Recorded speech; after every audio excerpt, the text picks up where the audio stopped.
Good morning to all. Sir ये super heated वाला point समझ में नहीं आया। बेटा सुपर हीटेड स्टीम जो क्या है, जो पार्टिकल्स उसके अंदर, इसको इस तरीके से बोल सकते हैं हम कि particles which are already adsorbed, particles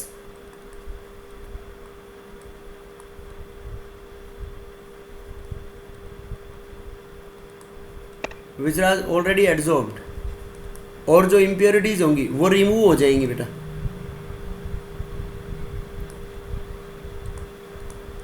तो उससे एक्सटेंट ऑफ एड्जॉर्प्शन बढ़ जाएगा।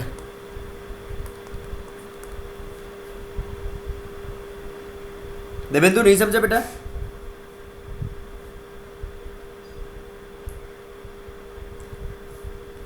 बेटा जो तो पार्टिकल्स सर ऑलरेडी ये सुपर हीटेड, पार्टिकल्स को तो सर ये रिमूव करने में हेल्प कर रहा है, ये तो एब्जॉर्ब करने में तो हेल्प नहीं कर रहा है। तो एक्सटेंट ऑफ एड्जॉर्प्शन तो बढ़ेगा ना। अपने को तो एक्सटेंट ऑफ एड्जॉर्प्शन को बढ़ाना है। नहीं समझा भाई? भाई सर इसमें एक्सटेंट तो ऑफ एब्जॉर्प्शन कम हो रहा है। एड्जॉर्प्शन कम क्यों हो रहा है? एब्जॉर्ब्ड मटेरियल तो कम होगा ना, क्योंकि जो बेटा जो ऑलरेडी, ऑलरेडी जो बेटा एब्जॉर्ब क्या पार्टिकल्स को तू रिमूव कर हर रहे हैं। चीज के ऊपर उल्टा मत चलना। जो पार्टिकल्स ऑलरेडी एड्जॉर्ब्ड है, मतलब जो पार्टिकल्स हम एड्जॉर्ब नहीं कराना चाहते उस सरफेस के ऊपर, इम्प्योरिटीज हैं, उन इम्प्योरिटीज को वहां से रिमूव करा देंगे, एड्जॉर्ब्ड इम्प्योरिटीज को। तो जो मेन चीज को एड्जॉर्ब कराना है उसका एक्सटेंट ऑफ एड्जॉर्प्शन बढ़ेगा या नहीं बढ़ेगा? यस सर, बढ़ेगा। नहीं समझे? यस सर, समझ गया। वैसे अगर वो इम्प्योरिटीज हटाए तो फिर ठीक है।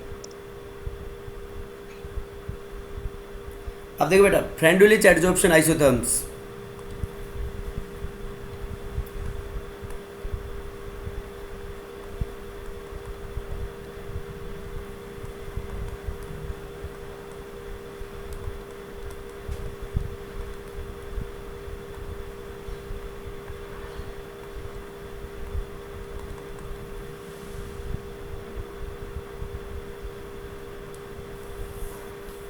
फ्रेंडुलिच adsorption isotherm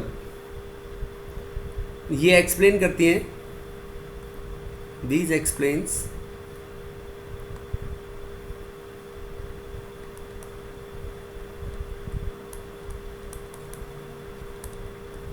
how extent of adsorption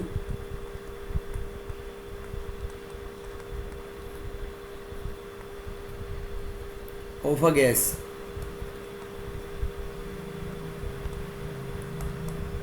is dependent on pressure. Pressure से बेटा एक्सटेंट ऑफ एड्जॉर्प्शन कैसे चेंज करेगा? और यहाँ पे आइसोथर्म है, मतलब टेम्परेचर क्या रहेगा यहाँ पे? टेम्परेचर कांस्टेंट रहेगा। ठीक है बेटा, बोलो। Yes sir, yes sir. Yes sir. अब देखो इसके अंदर ये फ्रेंडुलिच एड्जॉर्प्शन आइसोथर्म्स के अंदर हम एक ग्राफ प्लॉट करेंगे। एक्स बाई एम क्या हो गया? कल पढ़ा था हमने, x by M is the extent of Extent. Isobar extent of adsorption versus pressure p. देखो बेटा इसके अंदर क्या है, स्टार्टिंग के अंदर इनिशियली ग्राफ कांस्टेंट है, फिर ऐसे ही कर्व की फॉर्म में आता है और यूँ हो जाता है फिर कांस्टेंट। तो इस ग्राफ को मैंने 3 रीजन में डिवाइड कर दिया बेटा यहाँ पे। तो यहाँ पे देखो इस रिलेशन के लिए मैं ये बोल सकता हूँ x by M is directly proportional to p। बेटा बोलो फर्स्ट रीजन के लिए बोल सकते हैं नहीं? Yes sir. भाई स्ट्रेट लाइन जब भी तो आएगी जब एक्सटेंट ऑफ एड्जॉर्प्शन प्रेशर के डायरेक्टली प्रोपोर्शनल होगा।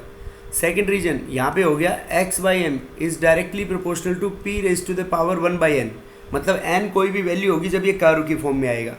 और यहाँ पे स्ट्रेट लाइन आ रही है, मतलब प्रेशर फर्दर बढ़ाने से यहाँ पे एक्सटेंट ऑफ एड्जॉर्प्शन के ऊपर कोई फर्क नहीं पड़ रहा। तो मैं ये बोल सकता हूँ x बाई एम इस थर्ड रीजन के लिए is directly proportional to p की पावर 0। बोलो बेटा। और यहाँ पे देखो एक्सटेंट ऑफ एड्जॉर्प्शन कांस्टेंट हो गया, the pressure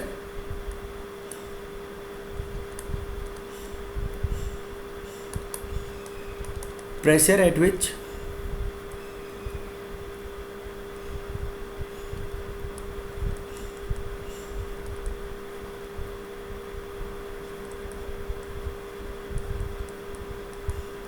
extent of adsorption is constant.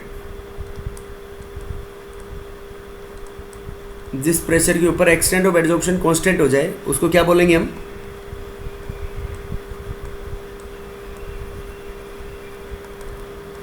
Saturation pressure. तो देखो बेटा, इन तीनों रीजन से मैं ऐसे कह सकता हूँ कि एक रिलेशन बन गई x/m equals to k into p raise to the power 1/n। अब यहाँ पे n की वैल्यू वेरी करेगी बेटा। n की वैल्यू आपकी होगी 1/n is less than equal to 1 and greater than equal to 0। बोलो बेटा, जब 1 होगी, जब स्ट्रेट लाइन आएगी और बीच में कुछ भी होगी, 0 और 1 के बीच की होगी तो कारो की फॉर्म में, और 0 होगी तो क्या होगी? 0 होगी तो x/m कांस्टेंट हो गया। सैचुरेशन प्रेशर, सैचुरेशन प्रेशर के ऊपर एक्सटेंट ऑफ एड्जॉर्प्शन क्या हो गया बेटा? यहाँ पे आपका कांस्टेंट। तो उसको क्या बोलेंगे हम? Saturation pressure. समझ गए बेटा बात? Yes sir. तो फ्रेंड लीच ने ये बताया था कि एक्सटेंट ऑफ एड्जॉर्प्शन कैसे वेरी करेगा। अब देखो, जनरली हमने क्या पढ़ा था कि गैसेस के अंदर जब प्रेशर बढ़ता है तो एक्सटेंट ऑफ एड्जॉर्प्शन बढ़ता है। जनरल रिलेशन तो यही पढ़ी थी बेटा हमने,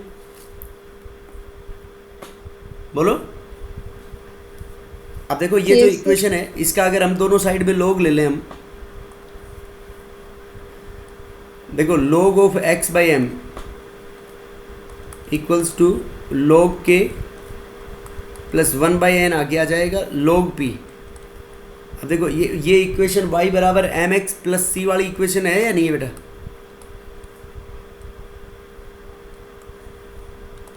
ये देखो log ऑफ x/m और ये वर्सेस log p। तो ये लाइन, ऐसा ग्राफ आएगा बेटा। इसमें इंटरसेप्ट किसके बराबर हो जाएगा? इंटरसेप्ट बराबर log k। बेटा c log k के इक्विवेलेंट हो गया ना इसमें। और तनु स्लोप कितना होगा इसमें? है बेटा? सर बेटा स्लोप कितना होगा इसमें? Sir 1/n। शाबाश, 1/n के बराबर हो जाएगा। समझ गए बात? बेटा बोलो। Yes sir. अब देखो, ये ठीक है, मतलब ग्राफ एक्सप्लेन कर रहा है एक्सटेंट ऑफ एड्जॉर्प्शन को कि प्रेशर बढ़ा तो बढ़ गया, लेकिन इसकी एक मेन लिमिटेशन होगी। बताओ इसकी क्या लिमिटेशन होगी? कि जब बहुत ज़्यादा प्रेशर हाई हो गया तो वेरी हाई प्रेशर के ऊपर ये मतलब डेविएशंस फ्रॉम दिस लीनियरिटी, ये लीनियर स्ट्रेट लाइन से डेविएशन और ये कांस्टेंट होना extent of adsorption high pressure के ऊपर, इस बात को एक्सप्लेन नहीं कर सकता। तो इसका मतलब ये कंडीशनल वैल्यू होगी बेटा कि जब पीक की power 1 directly proportional to P, जब पीक की वैल्यू 1 होगी तभी ये चीज़ एप्लीकेबल होगा। यस और नो? मतलब क्या हो गया कि at higher pressure deviation from the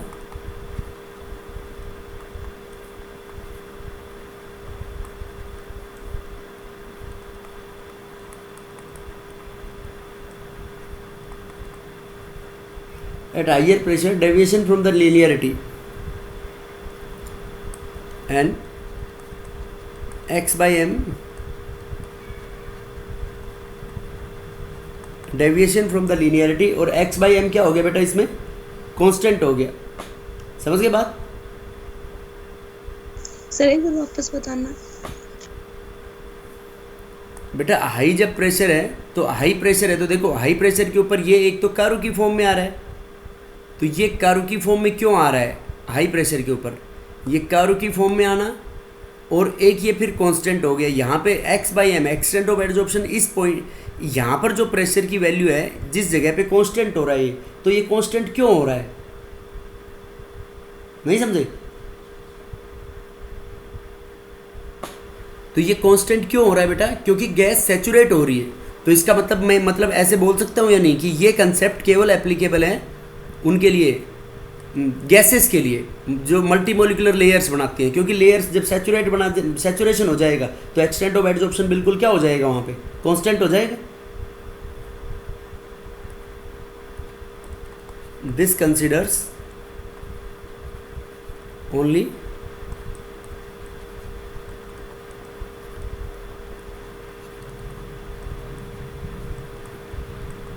physical adsorption concept. बेटा जो मैं एक बात बोल रहा था ना कि मल्टी मोलिकुलर लेयर्स बनती है फिजिकल एडजॉर्प्शन के अंदर, बोला था नहीं बोला था? बेटा फिजिकल एडजॉर्प्शन के अंदर क्या बनती है? मल्टी मोलिकुलर लेयर्स बनती है। तो मल्टी मोलिकुलर लेयर्स बनती है, तो मल्टी मोलिकुलर लेयर्स बनेंगी तो देखो क्या होगा, मल्टी मोलिकुलर लेयर कितनी बनती रहेंगी, एक एक्सटेंट आ जाएगा जहाँ पे प्रेशर क्या हो जाएगा, सैचुरेट हो जाएगा। तो प्रेशर ये प्रेशर सैचुरेशन प्रेशर मतलब वहाँ पे एक्सटेंट ऑफ एडजॉर्प्शन कितना ही हाई प्रेशर हो क्या हो जाएगा, कांस्टेंट हो जाएगा उसके अंदर। नहीं समझे बेटा बात? Yes sir. तो कांस्टेंट, ये कांस्टेंट हो जाएगा तो वहाँ पे बस एक्सटेंट ऑफ एडजॉर्प्शन रुक जाएगा। तो ये केवल किसके अंदर एप्लीकेबल है ये बात? फिजिकल एडजॉर्प्शन के अंदर। और ये ग्राफ क्या प्रूव करता है? This graph proves the validity of फ्रेंडुलिच equation. ये कौन सी इक्वेशन होगी इसमें?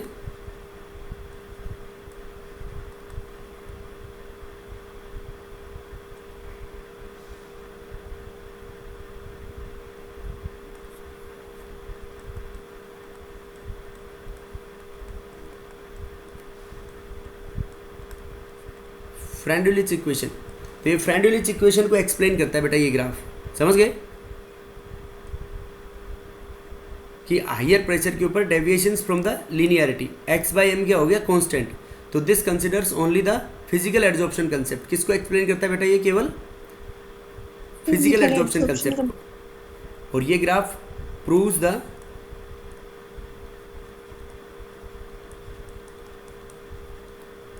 Validity of फ्रेंडुलिच equation. ये फ्रेंडुलिच इक्वेशन को प्रूव करता है, ठीक है बेटा? अरे बोलो समझ में आया नहीं आया? Yes sir. तो इसकी मेन लिमिटेशन क्या होगी बेटा? इसकी लिमिटेशन ये है कि ये हायर प्रेशर के ऊपर कांस्टेंट हो रही है वैल्यू। इसका मतलब गैसेस का प्रेशर सैचुरेट हो रहा है, तो सैचुरेशन प्रेशर के ऊपर ही इसको एक्सप्लेन कर पाती है। अब देखो इसकी जो मेन ये जो लिमिटेशन है, इस लिमिटेशन को एक्सप्लेन किसने किया फिर? लैंगविमिर एडजॉर्प्शन आइसोथर्म। कि y x by m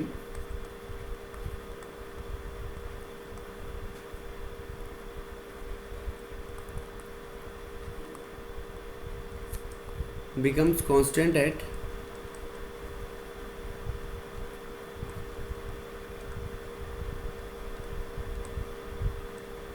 at higher pressure is explained by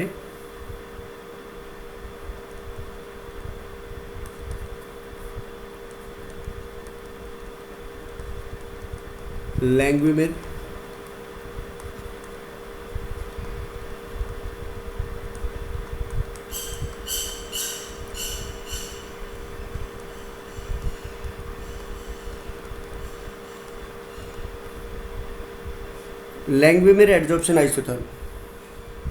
ये जो x by M extent of adsorption constant क्यों हो रहा है, इस बात को किसने एक्सप्लेन किया बेटा? लैंगविमिर। देखो लीनियर लो प्रेशर के ऊपर तो फ्रेंडुलिच एक्सप्लेन कर देता है, लेकिन हाई प्रेशर के ऊपर ये सैचुरेट क्यों हो रहा है? बेटा बोलो बात समझ में आई या नहीं आई? Yes sir. अब देखो इसने लैंगविमिर ने क्या माना? According to लैंगविमिर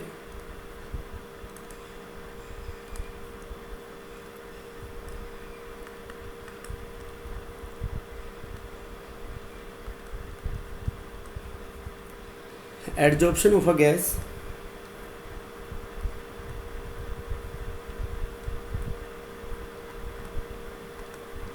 on surface of solid and desorption of gas।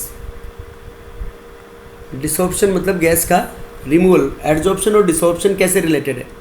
तो इसने बताया बेटा x by M extent of adsorption, ये इक्वल्स टू बताया इसने AP upon 1 plus BP। AP upon 1 plus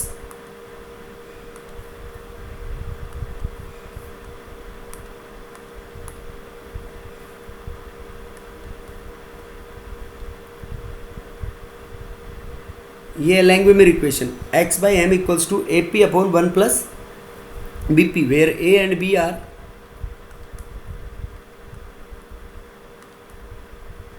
लैंग्वेमिर constants. ठीक है बेटा,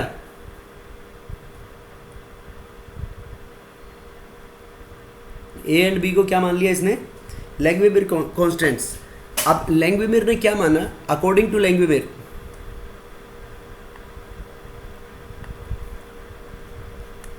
he assumed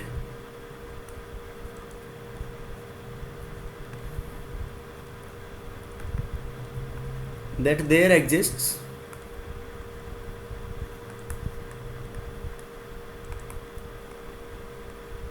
a dynamic equilibrium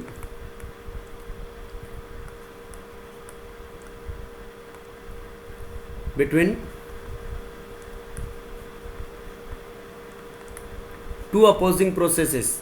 दो अपोजिंग प्रोसेसेस में डायनामिक इक्विलिब्रियम एग्जिस्ट करेगा बेटा, और वो दो अपोजिंग प्रोसेसेस क्या होगी, ये होगी आपकी एडजॉर्प्शन और डिसॉर्प्शन। दोनों अपोजिंग प्रोसेस हैं या नहीं है बेटा, ये एक दूसरे की। देखो एडजॉर्प्शन में मॉलिक्यूल एडजॉर्ब होंगे और डिसॉर्प्शन के अंदर मॉलिक्यूल्स क्या होंगे, डिसॉर्ब होंगे सरफेस के ऊपर से। समझ गए बेटा बात, बोलो। Yes sir. फिर वो क्या मानता है, ये कहता है कि जो एडजॉर्ब्ड लेयर है, एडजॉर्ब्ड लेयर इज यूनिमोलिकुलर। एडजॉर्ब्ड लेयर को क्या मानता है बेटा, unimolecular, that is one molecule thicker. एक मॉलिक्यूल की ही थिकनेस होती है किसी भी सरफेस के ऊपर। वो मान रहा था कि डायरेक्टली प्रोपोर्शनल टू प्रेशर है एक्सटेंट ऑफ एडजॉर्प्शन। अब देखो इसके अंदर क्या कहा कि एट वेरी हाई प्रेशर, बहुत ज़्यादा प्रेशर जब बेटा हाई होगा तो बहुत ज़्यादा हाई प्रेशर होगा, तो मैं ये कह सकता हूँ, देखो at case 1 very high pressure, बेटा वेरी हाई प्रेशर के ऊपर मैं ऐसे बोल सकता हूँ 1 is less than BP, 1 is less than BP, yes और नो। Yes sir. बेटा बोलो, बोल सकते हैं नहीं ऐसे, 1 इज लेस देन बीपी। तो देखो बीपी से 1 लेस देन है, तो 1 प्लस बीपी को अप्रोक्सीमेटली क्या पुट कर सकते हैं हम, 1 plus BP is approximately equal to BP आपका 1 बीपी। तो x बाई एम देखो बराबर क्या, x बाई एम बराबर ये हो जाएगा बेटा, p से p कैंसिल हो जाएगा, a बाई बी, और a बाई बी उसके लैंग्वेज कॉन्स्टेंट्स हैं, तो a बाई बी बराबर कॉन्स्टेंट हो गया ना। देखो प्रेशर आ रहा है तो हाई प्रेशर के ऊपर a by B constant, a by B constant, तो इसका मतलब एक्सटेंट ऑफ एडजॉर्प्शन भी क्या हो जाएगा। तो बताओ बेटा, जो फ्रेंडुलिच एडजॉर्प्शन आइसोथर्म थी वो इसका एक स्पेशल केस हो गया लैंग्वेज एडजॉर्प्शन आइसोथर्म का। बेटा बोलो, समझ आई नहीं आई बात। Yes sir. अब देखो मान लो वेरी लो प्रेशर कर दें, तो वेरी लो प्रेशर के अंदर क्या बोलोगे, सर 1 हो जाएगा। Very good. Very Sir, low one pressure is के अंदर, very, very very low pressure greater में than 1 is greater than BP. बेटा किसी भी चीज में Which is बहुत कम nearly- चीज जोड़ेंगे तो वो उसी के बराबर आ जाएगी लगभग। तो यहाँ से this implies x by M किसके बराबर आ जाएगा, x by M equals to A P, A constant है आपका, तो और क्या कह सकते हैं हम, x by M is directly proportional to p, yes और नो। यस सर ये AP कहाँ से आ गया, बेटा ये ए पी ऊपर है ना, ये रहा। सर आ गया। तो जब बीपी को हमने नेग्लिजिबल मान लिया तो ए पी अपॉन 1, तो x by M directly proportional to p put कर दिया मैंने। तो इसके अंदर लीनियर ग्राफ हो रहा था वो उसके अंदर। बेटा बोलो इसमें क्वांटिटेटिवली रिप्रेजेंट कर रहा है या नहीं लैंग्वेज में उसको, कि हाई प्रेशर के ऊपर क्यों। मेन चीज जो फ्रेंडुलिच एडजॉर्प्शन आइसोथर्म थी, तो इसने मान लिया कि दो अपोजिंग फोर्सेस है, एडजॉर्प्शन और डिसॉर्प्शन, ये प्रोसेस यूनिमोलिकुलर है, इसमें डायनेमिक इक्विलिब्रियम है। डायनेमिक इक्विलिब्रियम का मतलब जितने मॉलिक्यूल्स एडजॉर्ब हो रहे हैं इतने ही मॉलिक्यूल डिसॉर्ब हो रहे हैं। तो मतलब वो जो मोलिकुलर लेयर है वो केवल 1 मोलिक्यूल थिकनेस ही होगी। फिर इसने देखो ये जो x बाई एम है, अगर इसका ग्राफ प्लॉट करें हम, x बाई एम बराबर A P upon 1 plus B P, इसको उल्टा कर दें हम, देखो m by X 1 plus B P upon A P, और इसको पुट कर सकते हैं 1 upon A P plus P से पी कैंसिल हो जाएगा प्लस बी बाई ए। कर सकते हैं नहीं बेटा ऐसे? Yes sir. अब देखो ये m बाई एक्स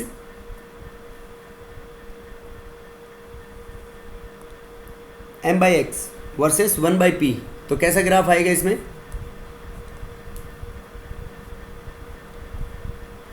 बेटा बोलो।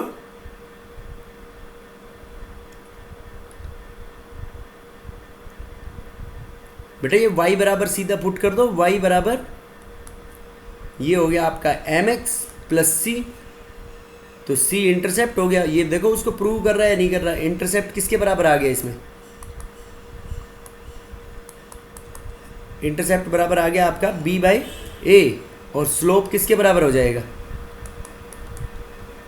स्लोप बराबर 1 बाई ए। नहीं आया समझ में? आ गया सर। तो ये कह सकते हैं बेटा फ्रेंडुलिच जो एडजॉर्प्शन आइसोथर्म है वो क्या है, इसका स्पेशल केस हो गया इसका, लैग्वेवियर एडजॉर्प्शन आइसोथर्म का।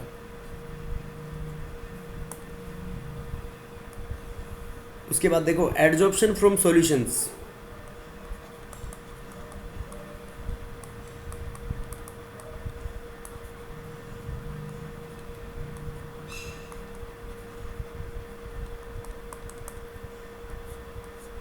सॉल्यूशंस के अंदर से बेटा एडजॉर्प्शन होना, तो देखो इसके सॉल्यूशंस के अंदर से एडजॉर्प्शन होने के बहुत सारे n नंबर ऑफ एग्जांपल्स हैं जो एनसीईआरटी की बुक में है, वो तुम्हारे कम से कम ध्यान रहना चाहिए कि सॉल्यूशन के अंदर कोई भी फॉर एग्जांपल एसिटिक एसिड,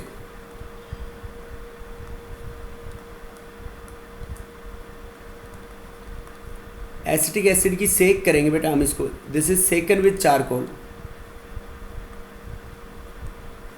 ये कंसंट्रेटेड एसिटिक एसिड है, और जब इसकी चारकोल के साथ सेकिंग करेंगे तो क्या होगा कि इसकी कंसंट्रेशन डिक्रीज हो जाएगी। क्या मतलब हुआ बेटा इस बात का?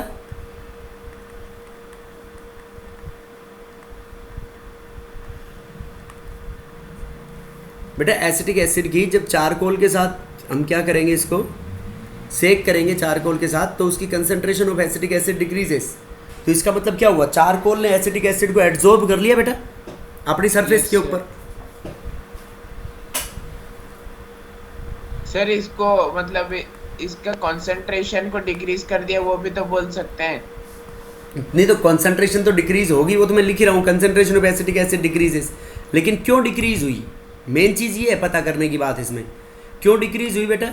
क्योंकि चारकोल ने एसिटिक H प्लस आयन का कंसंट्रेशन नहीं नहीं नहीं ना ना ना ना H प्लस आयन का रोल नहीं कह रहे हम इसमें। चारकोल ने कंप्लीट एसिटिक एसिड को एब्जॉर्ब कर लिया अपनी सरफेस के ऊपर। देखो एसिटिक एसिड का एक्वस सॉल्यूशन था ये, तो उसने एब्जॉर्ब कर लिया उसके अंदर, समझ गए? सर एब्जॉर्ब किस चीज को करेगा? एब्जॉर्ब बेटा एसिटिक एसिड के मॉलिक्यूल्स को कर लिया, तभी तो कंसंट्रेशन कम हो गई। ठीक है, नहीं समझा? समझ गया सर। लिटमस सॉल्यूशन को चारकोल के साथ सेक कर लो, तो वो लिटमस सॉल्यूशन ब्लू या रेड है जो भी, उसके बाद कलरलेस हो जाएगा। तो वो कलर कहाँ गया बेटा? उस कलर को चारकोल ने क्या कर लिया, एब्जॉर्ब कर लिया। तो सॉल्यूशन से एब्जॉर्ब किया है ना, that is colour of solution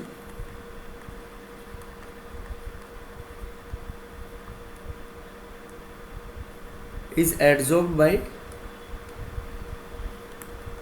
charcoal ने एब्जॉर्ब कर लिया। ठीक है बेटा, बोलो क्लियर है या नहीं बात? Yes sir. उसके बाद देखो मैग्नीशियम हाइड्रोक्साइड का प्रेसिपिटेट होता है MgOH ऑल ट्वाइस। तो मैग्नीशियम का ये जो प्रेसिपिटेट है ये कलरलेस होता है बेटा। कैसा है ये? कलरलेस। और इसकी जब हम प्रेसिपिटेशन कराएं in the presence of magneson reagent, किसकी प्रेजेंस में बेटा? Magneson reagent. मैं ये मैग्नेसोन रिएजेंट किस कलर का होता है?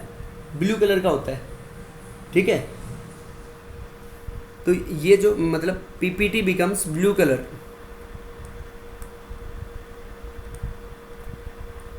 तो पीपीटी तो आपका कलरलेस था, तो इसका मतलब मैग्नेसोन रिएजेंट का कलर इस प्रिसिपिटेट ने एब्जॉर्ब कर लिया। बेटा बोलो, समझ में आया नहीं आया?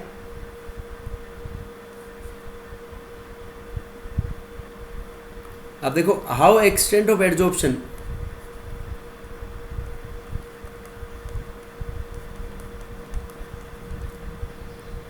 सर ये मैग्नेसॉन है क्या एक्चुअली? बेटा कोई भी कलर्ड रिएजेंट हो गया, कोई भी कलर डाई मान ले, इसका कॉम्प्लिकेटेड फॉर्मूला होता है, वो तुम्हारे को ध्यान रखने की जरूरत नहीं है, बस सिंपल ध्यान रखना है मैग्नेसोन रिएजेंट ब्लू कलर का होता है, ठीक है। ठीक है।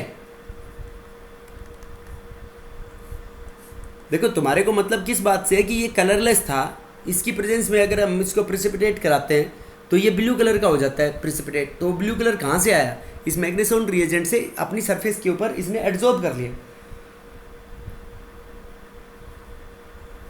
बेटा बोलो, समझ आई नहीं आई बात? Yes sir. Yes sir. तो how extent of absorption of the Yes, solution sir. Depends. देखो x बाई एम किसके बराबर हो जाएगा? k into C raise to the power 1/n। वहाँ पे देखो गैसेस के अंदर हम ले रहे थे प्रेशर, और यहाँ पे c क्या हो जाएगा? सेम फॉर्मूला है बेटा, बस c यहाँ पे प्रेशर की जगह पे क्या आ गई आपकी? कंसंट्रेशन। Concentration. इसका log ले लेंगे दोनों साइड में, तो क्या रिलेशन बच जाएगी? इसकी वैलिडिटी को प्रूव कर देगा। log x बाई एम बराबर log k plus 1/n log c। Same उसके जैसे होगा, बस p की जगह पे क्या पुट कर दिया बेटा हमने यहाँ पे? c। सी। समझ गए बात? और इसमें फैक्टर्स भी वो उसी तरीके के होंगे, फैक्टर्स अफेक्टिंग। सर मतलब ये जो फॉर्मूले हैं इनसे मतलब न्यूमेरिकल्स आ सकते हैं? हाँ, छोटा मोटा न्यूमेरिकल आएगा बेटा, ज़्यादा कॉम्प्लिकेटेड नहीं आएगा।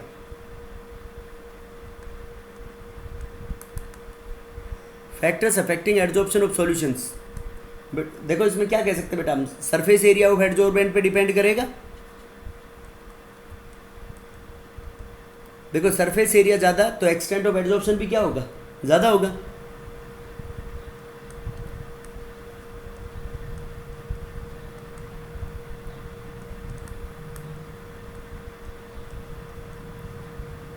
Concentration of solute in the solution के ऊपर डिपेंड करेगा।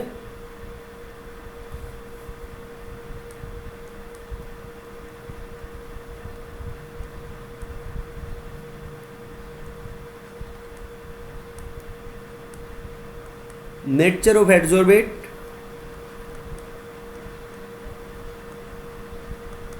नेचर ऑफ एड्जॉर्बेट और एड्जॉर्बेंट के ऊपर डिपेंडेंट होगा बेटा। वही जो फैक्टर्स हैं उसके वही होंगे सेम।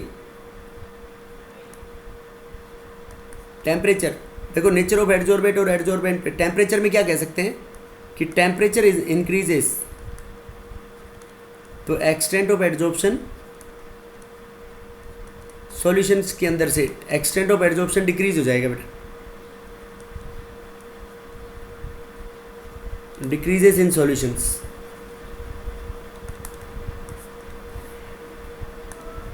बेटा बोलो, समझ में आया नहीं आया? Yes sir. ये समझ गए क्या?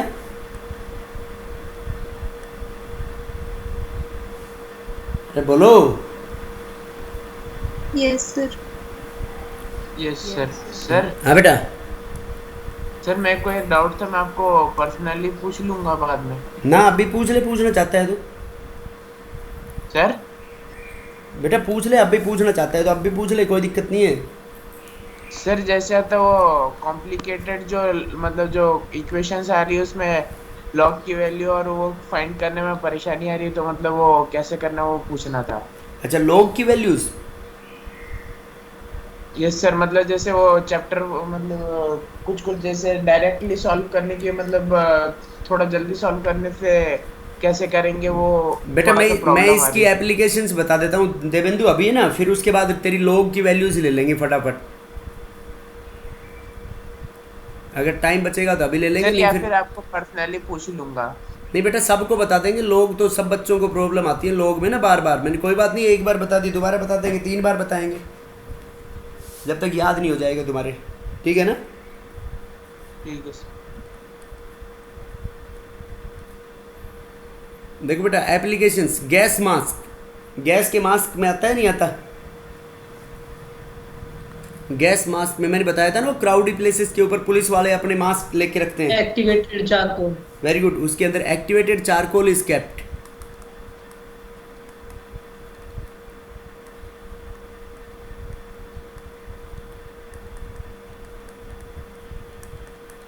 Kept in the mask. क्यों क्यों रखेंगे बेटा activated charcoal? To absorb poisonous gases.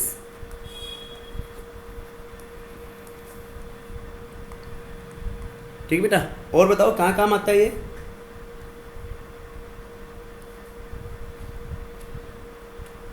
बेटा बताओ।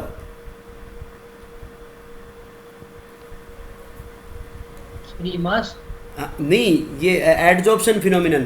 बेटा ऐसे सुना है तुमने, जो बार बार की सोप के ऊपर जैसे जिसके मुंह पे छोटे छोटे फुंसियां सी दाने से हो जाते हैं, तो वो चारकोल की कोटिंग कर देता है मुंह के ऊपर थोड़ी देर के लिए।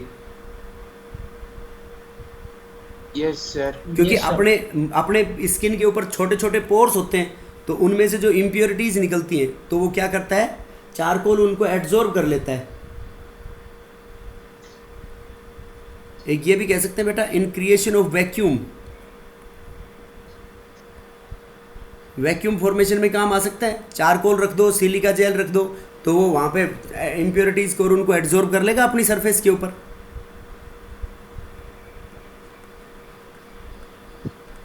सर मतलब बोल बोल बेटा। सर ये टूथपेस्ट में भी तो यूज होता है। हाँ, टूथपेस्ट में भी यूज होता है। तो वो जो दांत के ऊपर इम्प्योरिटीज एड्जॉर्ब्ड है, जैसे फ्लोराइड उनको रिमूव करता है, तो वो ये एड्जॉर्ब पार्टिकल्स को रिमूव करेगा बेटा, ये अपनी सरफेस के ऊपर एड्जॉर्ब हो लेगा। समझ गए? Yes sir.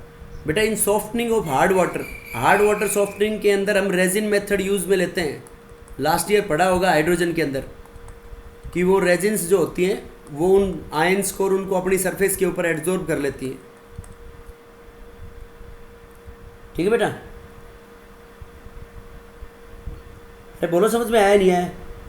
सर ये एब्जॉर्ब हो जाता है, फिर उसके बाद वो वाटर से रिमूव नहीं करना पड़ता हार्ड वाटर के वजह ना, soft वो water रिमूव हो बन जाएगा, जाता फिर है। एड्जॉर्ब हो जाएगा। रिमूव तो करना पड़ेगा उसको ही, वो इनसॉल्युबल होती है, अपने आप ऑटोमेटिकली सेपरेटेड हो जाती है बेटा।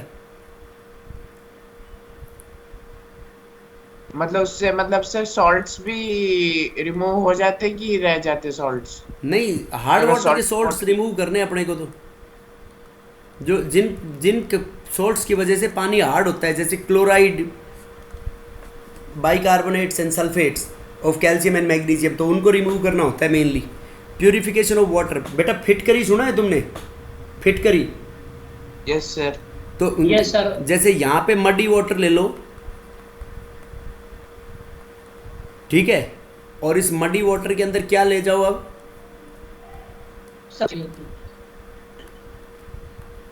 Potash alum. क्या ले जाओ बेटा इसके अंदर? Potash alum. तो पोटाश एलम फिटकरी है, तो ये फिटकरी क्या करेगा बेटा इसमें?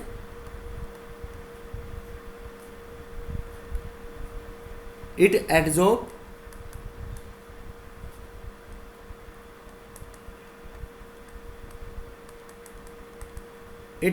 impurities from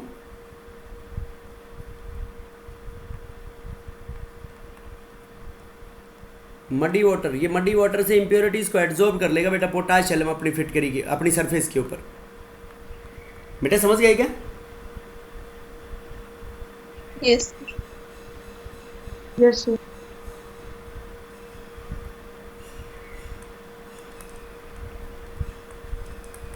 क्योरिंग डिजीजेस, बहुत सारी बीमारियां ठीक करने के अंदर काम। पोटेशियम का फॉर्मूला क्या होता है? पोटाश एलम का formula K2SO4 dot Al2SO4 whole thrice .24H2O। ठीक है बेटा। Curing of diseases and action of antibiotics. Curing of disease and action of antibiotics, इसमें क्या होता है बेटा, ये इम्प्योरिटीज को एब्जॉर्ब कर लेता है अपनी सरफेस के ऊपर। Curing of diseases and action of antibiotics, they absorb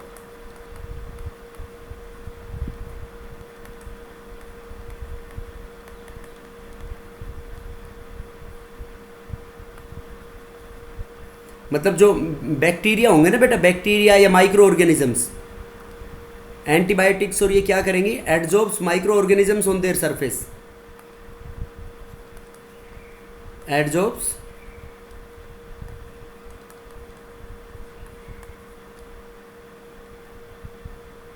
ये मैं सभी दवाइयों का एक्शन नहीं लिख रहा हूँ बेटा, कुछ कुछ दवाइयों का होता है ऐसे एक्शन। ये माइक्रोब्स को अपनी सरफेस के ऊपर एड्जॉर्ब करके जो अपना काम करना है वो शुरू करा देंगे, फिर वो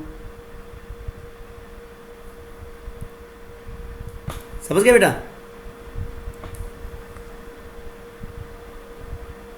अरे बोलो, कंसेप्ट समझ में आया नहीं आया? Yes sir. Yes sir. उसके बाद ये कह सकते हैं इन रिमूविंग मॉइस्चर, सिलिका जेल काम में लेते हैं ना हम।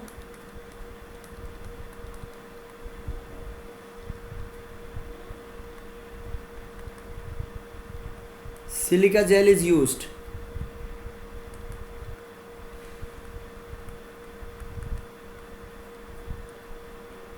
Silica gel is used in removing moisture। moisture को रिमूव करने के लिए सिलिका जेल को काम में लेते हैं बेटा हम। ओके, सिलिका जेल अपनी सरफेस के ऊपर क्या कर लेती है, मॉइस्चर को एब्जॉर्ब कर लेती है बेटा। एक अगले चैप्टर में पढ़ेंगे हम फ्रोथ फ्लोटेशन प्रोसेस।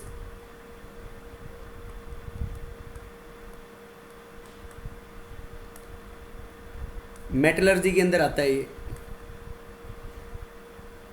इसमें भी इसी का कंसेप्ट लगेगा, एड्जॉर्प्शन का। बेटा बोलो, समझ में आया नहीं आया?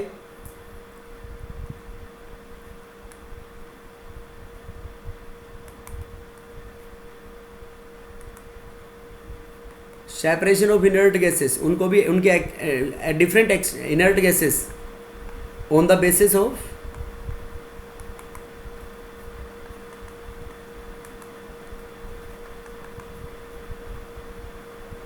their different extent of adsorption।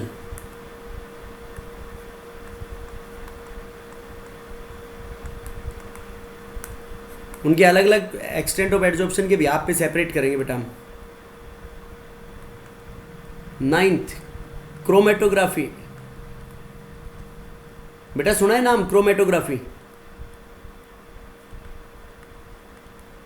ये भी डिटेल में नेक्स्ट सर ये पेपर से होते हैं कलर्स को करने के लिए सर। ये नेक्स्ट चैप्टर में पढ़ेंगे बेटा, ये भी Method डिटेल होता है। में। क्रोमेटोग्राफी भी नेक्स्ट चैप्टर में डिस्कस करेंगे डिटेल में।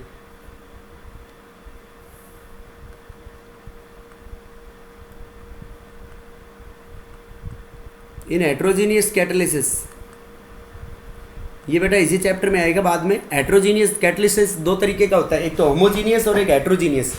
तो हेट्रोजीनियस का देखो मैं एक एग्जांपल बताता हूँ तुम्हारे को, जैसे CH2 double bond CH2 ethene है, hydrogen gas in the presence of nickel as a catalyst. तो निकल की सरफेस के ऊपर हाइड्रोजन पहले एड्जॉर्ब होती है और फिर एडिशन होता है। तो इसका जो मैकेनिज्म लगता है वो भी कौन सा लगता है, एड्जॉर्प्शन का। Adsorption occurs on Ni surface, निकल सरफेस। ठीक है बेटा।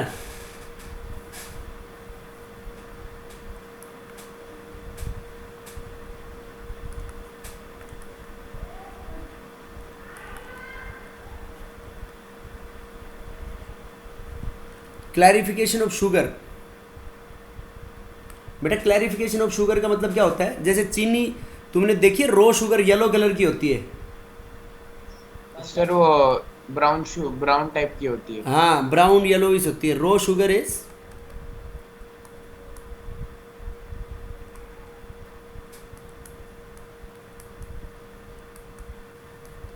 Raw sugar is brown yellow type, ठीक है बेटा।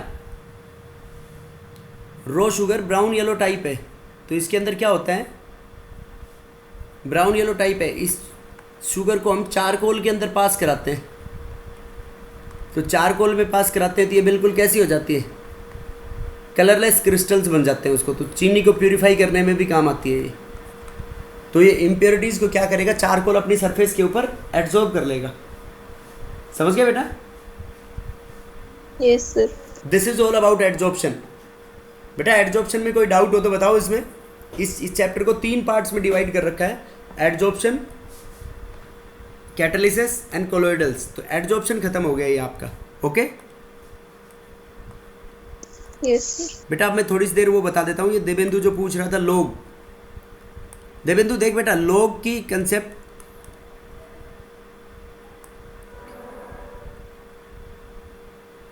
देखो बेटा, लोग का कंसेप्ट कैसे लगाएंगे हम, कि ऐसे याद रखो, लोग जैसे 24.93 का देखना है आपको लोग वैल्यू, तो कैसे लिखोगे आप इसको, log 24.93।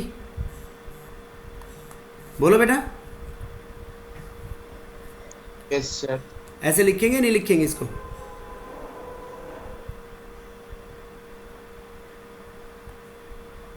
बोलो बेटा, ऐसे लिखेंगे नहीं, log 24.93। तो इसमें क्या होता है बेटा, ये जो पार्ट है ना पॉइंट से पहले, इस पार्ट को बोलते हैं हम कैरेक्टरिस्टिक्स।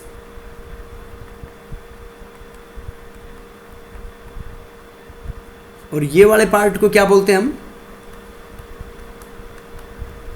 मैंटिसा। तो इसकी लोग वैल्यू ऐसे देखेंगे, टोटल नंबर ऑफ कैरेक्टरिस्टिक्स। लोग में टोटल नंबर ऑफ डिजिट्स देखो बेटा, इसमें कितने डिजिट है, total digits in characteristic, total digits in characteristics -1 कर दो, तो 2 डिजिट है, 2 - 2 कर दिया तो बेटा 2 - 1 कर दिया तो कितना हो गया, 1। उसके बाद पॉइंट लगा दो, पॉइंट लगाने के बाद पूरे लोग का उसके अगले वाले नंबर पे वैल्यू देखो, और फिर लास्ट 4th डिजिट के ऊपर उसका मेन डिफरेंस। अब जैसे 24 का लोग देखोगे आप कितने के ऊपर, 9 के ऊपर, तो 24 का 9 के ऊपर बेटा 3962, तो ये लिख लिया आपने बगल में 3962। अब 3 के ऊपर क्या करना है, 3 के ऊपर उसका मेन डिफरेंस, 3 पे मेन डिफरेंस है बेटा 5 उसका, तो 3967 हो गया, तो 1.3967। मेन डिफरेंस 5 था, उसको ऐड कर दो। मेन डिफरेंस लोग हो या एंटी लोग हो, ऐड करना है आपको। ये वैल्यू आ गई बेटा। बेटा बोलो समझ आया नहीं आया? Yes sir. अब इस वैल्यू का अगर हम एंटी लोग लें, मतलब एंटी लोग मतलब उसका उल्टा, तो क्या आपने, क्या बेटा, चलिए 5 ऐड कहाँ से किया बेटा ये मीन डिफरेंस है 3 के ऊपर, 24 की नोब पे तो लोग वैल्यू और 3 के ऊपर मीन डिफरेंस चेक करेंगे। नहीं समझा देवेंदु? तो समझ गया। अब देखो एंटी लोग, तो एंटी लोग में ये जो पार्ट है ना, mantissa part, this should be always positive. तो अभी तो पॉजिटिव है ये आपका, तो पॉजिटिव है तो देखो कैसे देखेंगे इसकी वैल्यू, पॉजिटिव है तो 0.39 का 6 के ऊपर और 7 पे मीन डिफरेंस, 0.39 का 6 पे है बेटा 2489, और 7 पे मीन डिफरेंस है 4, 2489 और 4, देखो 2489, तो ये कितना हो गया, 3 8 9 4 2 2493, ठीक है बेटा। तो यहाँ पॉइंट से देखा है हमने, तो यहाँ भी लगा दो 0.2493, ये एंटी लॉग वैल्यू आ गई बेटा इसकी। अब उसके बाद एंटी लॉग में यहाँ पे क्या करते हैं, इंटू 10 की पावर कि टोटल नंबर +1 करो डेसिमल से पहले। ये नंबर कहाँ से लाओगे, कैरेक्टरिस्टिक का नंबर कितना है, कैरेक्टरिस्टिक का नंबर +1, तो कैरेक्टरिस्टिक में कितना नंबर है बेटा, यहाँ पे 1 है, तो 1 + 1 2, तो देखो इंटू 10 की पावर 2, तो 24.93। बताओ बेटा वो वही नंबर आया नहीं आया आपका? Yes sir. बेटा समझ गए? देवेंदु समझ गया रे? Yes sir. अब देखो, एक जैसे नेगेटिव का होता, मान लो यही नेगेटिव होता तुम्हारे पास,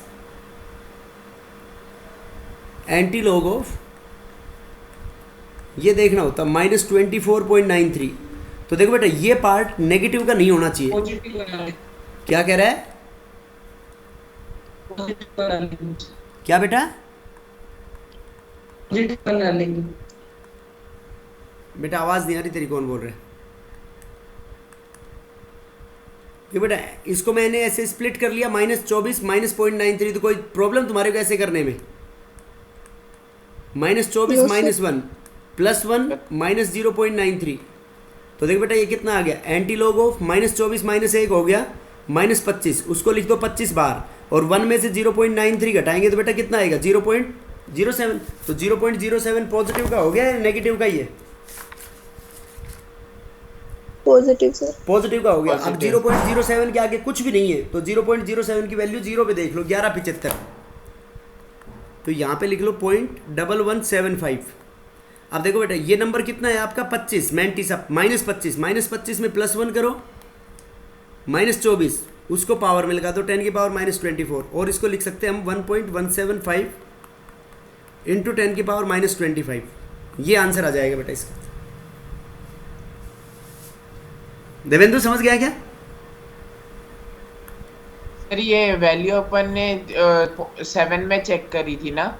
हाँ 0.07 में बेटा, 7 में नहीं, 7 में करेगा तो वो 0.7 हो गया, वो तो 7 के 0 के आगे आएगी वैल्यू।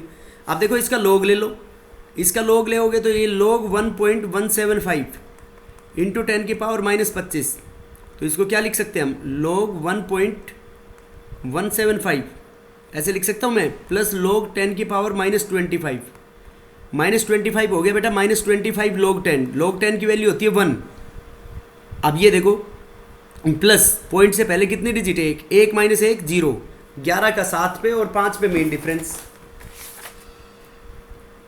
11 का 7 पे 0 682 और मीन डिफरेंस 5 पे 0 682 18, 0 682 + 18 कितना हो गया बेटे? 8 2 10, 8 1 9 1 10, 7.07। ये आ गया आपका 0.07। ठीक है बेटा। अब -25 में से 0.07 घटाओगे तो -24.93 आएगा, नहीं आएगा? बेटा बोलो वही नंबर आ गया, नहीं आ गया? Yes sir. ऐसे लेंगे हम लोग एंटी लोग। देवेंदु आ गया समझ में? ओके बेटा, थैंक यू। Yes, अगर sir। जिसको नहीं भी आया हो तो लोग को फिर से प्रैक्टिस करना, फिर बता देंगे एक बार।